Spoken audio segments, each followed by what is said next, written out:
जय जोहार। छत्तीसगढ़ी प्रमुख प्रादेशिक समाचार के संग मैं अनुरिमा शर्मा।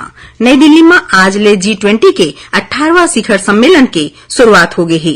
प्रधानमंत्री नरेंद्र मोदी हा कहिन कि भारत हा आज दुनिया ले आह्वान करे है कि वैश्विक अविश्वास ला विश्वास के में बदले के काम करें।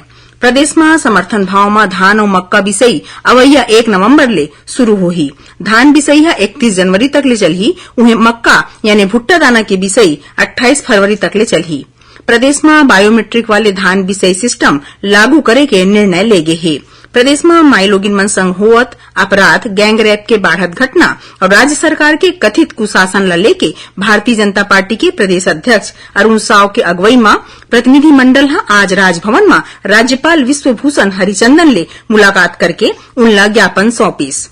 राष्ट्रीय विधिक सेवा प्राधिकरण डहर ले प्रदेश के सबो जिला और व्यवहार न्यायालय मन में घलो लोक अदालत लगाएगीस। ए दौरान लोक अदालत में जुन्ना और माढ़े राजीनामा वाले प्रकरण के निपटारा करेगीस। राज्य विधिक सेवा प्राधिकरण के कार्यपालक अध्यक्ष न्यायमूर्ति गौतम भादुड़ी आज बेमेतरा में राखेगे राष्ट्रीय लोक अदालत में पहुंचिन और हितग्राही मन ले मुलाकात करीन।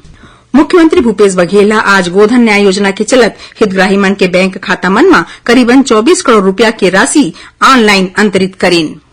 प्रदेश में अवैया शैक्षणिक सत्र ले स्कूली लइका मन ला स्कूल ड्रेस के आपूर्ति छत्तीसगढ़ राज्य हाथकरघा संघ डहर ले करे जाही।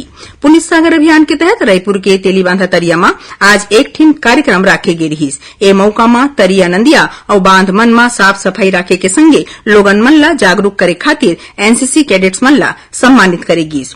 छत्तीसगढ़ योग आयोग डहर ले काली बिहनिया राजधानी रायपुर के बूढ़ापारा स्थित इंडोर स्टेडियम में सेतुबंद आसन के संग्रह प्रदर्शन करे जाही। कार्यक्रम में करीबन 1,500 ले ज्यादा लोगन मन डहर ले सामूहिक रूप ले योगाभ्यास करके रिकॉर्ड बनाए के प्रयास होही और सुकमा जिला में 8 लाख रुपया के इनामी माई लोगिन समेत 3 झिन माओवादी मन पुलिस अधिकारी मन के आगू में आत्मसमर्पण करे हैं। ये रही सब तक के प्रमुख प्रादेशिक समाचार। जय जोहार।